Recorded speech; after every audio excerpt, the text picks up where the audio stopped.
ពេលវេលាtrade farm ភាគទី1បាទ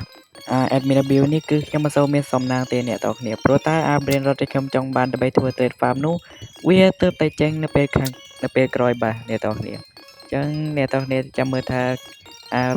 brain rot ខាងក្រោយដែលខ្ញុំនិយាយហ្នឹងគឺជា brain rot អ្វីប៉ុន្តែមុនដំបូងដែលខ្ញុំចាប់ផ្ដើមថតហ្នឹងខ្ញុំមានអារម្មណ៍ថាទូរស័ព្ទខ្ញុំរៀងគាំងបាទអ្នកនរគ្នាអញ្ចឹងខ្ញុំសូមកាត់ទៅកន្លែងដែលខ្ញុំបានរបស់ល្អអីចុងកាត់មកដល់ពេលដែលខ្ញុំបានសត្វល្អហើយសត្វនោះគឺជាសត្វដែលវាចេញមកពី device view ដែលខ្ញុំចង់បានដែរគឺខ្ញុំពិតជាសំណាងអាក្រក់ខ្លាំងមែនតើព្រោះតែសត្វមួយហ្នឹងវាទំចេញមកពេលដែលចិត្តចប់ admin build បាទគឺនៅពេលដែលខ្ញុំបានហើយខ្ញុំមានអារម្មណ៍ថាអស់ចិត្តខ្លាំងមែនតើព្រោះតែវាទៅចេញមកពេលក្រោយបាទខ្ញុំថាចង់ធ្វើ trade farm តាំងពីមុនដំបូងប៉ុន្តែវាទៅចេញមកពេលខាងក្រោយបាទតាមនោះហើយអ្នកនរគ្នាគឺbrain rot ហ្នឹងវាខ្ញុំទៅបើកបាននៅពេលខាងក្រោយចឹងខ្លាចជាmeditation ដែលវាជាប់ហ្នឹងគឺជាប់តិចខ្លាំងមែនតើហើយmeditation ដែលវាជាប់ហ្នឹងគឺជាប់ត្រឹមតែ3ទេបាទគឺខ្ញុំចង់ឲ្យវាជាប់ដល់5ដល់6 trade ប៉ុន្តែវាជាប់តែ3បាទធ្វើមិនបានអ្នកនរគ្នាបើវាទៅចេញមកពេលខាងក្រោយនេះគឺជា brain rot ដែលខ្ញុំនិយាយបាទគឺbrain rot មួយហ្នឹងវាជាប់ meditation តិចខ្លាំងមែនតើបានវាធ្វើលុយឲ្យខ្ញុំត្រឹមតែ 240M ក្នុងវិគឺវាអត់ស្មើនឹង brain rot កាលមុនដែលខ្ញុំធ្វើបងគឺtrade farm កាលមុននេះខ្ញុំធ្វើគឺ brain rot ដូចតែគ្នាប៉ុន្តែវាបានឡើង740M ក្នុងវិបាទវាស្មើគ្នាសម្បីតែបន្តិចមកគឺនៅពេលនោះខ្ញុំបានគិតថាខ្ញុំចង់ដាក់ meditation មួយទៀតហើយ meditation ដែលខ្ញុំថាចង់ដាក់នោះគឺជា meditation កង់ប៉ុន្តែខ្ញុំទើបដឹងថាកង់នោះខ្ញុំ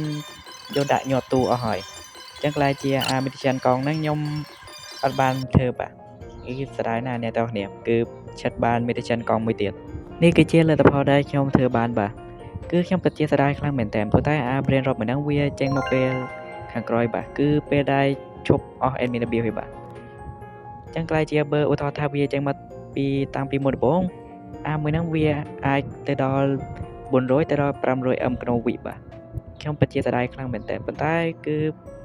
វាអត់អីទេបាទ240ហ្នឹងក៏គ្រាន់បើដែរ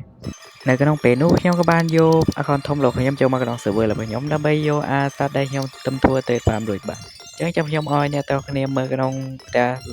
account ធំរបស់ខ្ញុំដែរបាទថានៅក្នុងផ្ទះ account ធំរបស់ខ្ញុំហ្នឹងមានអ្វីខ្លះនេះគឺជា brain rot ទាំងអស់ដែលនៅក្នុងផ្ទះ account ធំរបស់ខ្ញុំបាទគឺវាក៏ល្អដែរណាស់អ្នកទាំងគ្នាមានទាំងbrain rot ចាស់ៗហើយ brain rot ថ្មីគឺbrain rot ដែលខ្ញុំបានមកទាំងអស់ហ្នឹងគឺស្ទឹងតែបានមកពីការធ្វើ trade farm ទាំងអស់ហ្មងអ្នកទាំងគ្នាគឺមានខ្លះដែលខ្ញុំបានមកពីការលួចបាទប៉ុន្តែគឺពីការលួចហ្នឹងវាអត់សូវស្មើនឹងការធ្វើ trade farm ទេបាទអ្នកទាំងគ្នាគឺបើខ្ញុំធ្វើ trade farm អាហ្នឹងវាបានទាំងធ្វើលុយច្រើនហើយបានទាំងបន្ថយកន្លែងដែលត្រូវដាក់បាទហើយម្យ៉ាងទៀតគឺ account ធំរបស់ខ្ញុំហ្នឹងវាជាប់ top ខ្មែរទៀតបាទគឺ top ខ្មែរដែលខ្ញុំជាប់ហ្នឹងគឺក៏ខ្ញុំជាប់មិនសូវខ្ពស់ដែរណាប៉ុន្តែខ្ញុំកំពុងគិតថាខ្ញុំអាចទៅដល់ top 1 top 2 top 3បានឬទេបាទឬអត់គឺtop ដែលខ្ញុំជាប់នោះគឺជា top 13បាទអ្នកទាំងគ្នាគឺខ្ញុំគិតថាខ្ញុំចង់បាន top 1 top 2 top 3បាទប៉ុន្តែខ្ញុំមិនដឹងថាលទ្ធភាពរបស់ខ្ញុំអាចទៅបានឬមិនបានទេអ្នកទាំងគ្នាតែចាំមើលសិនបើខ្ញុំអាចទៅបានអាហ្នឹងល្អមកបើខ្ញុំជាប់ top 1 top 2 top 3ខ្ញុំប្រហែលដើរអួតគេពេញសាលាមកអ្នកទាំងគ្នានៅទីបញ្ចប់ខ្ញុំក៏បានយក brain rot មួយនោះដែលខ្ញុំធ្វើ trade farm បានយកទៅដាក់ក្នុងផ្ទះ account ធំរបស់ខ្ញុំអូខេអ្នកទាំងគ្នាឥឡូវនេះគឺខ្ញុំបានយកbrain rot ដែលខ្ញុំធ្វើ trade farm មួយនោះចូលដាក់ក្នុង account ធំរបស់ខ្ញុំរួចហើយអញ្ចឹងខ្លាចជាវីដេអូហ្នឹងមានតែប៉ុណ្្នឹងទេអ្នកទាំងគ្នាអញ្ចឹងខ្ញុំសូមលាហើយណាអ្នកទាំងគ្នាបើអ្នកទាំងគ្នាមានការពេញចិត្តនឹងវីដេអូហ្នឹងអ្នកទាំងគ្នាអាចចុច like ឬចុចបេះដូងឲ្យខ្ញុំបានណាអ្នកទាំងគ្នាតោះអ្នកទាំងគ្នាសូមលាហើយ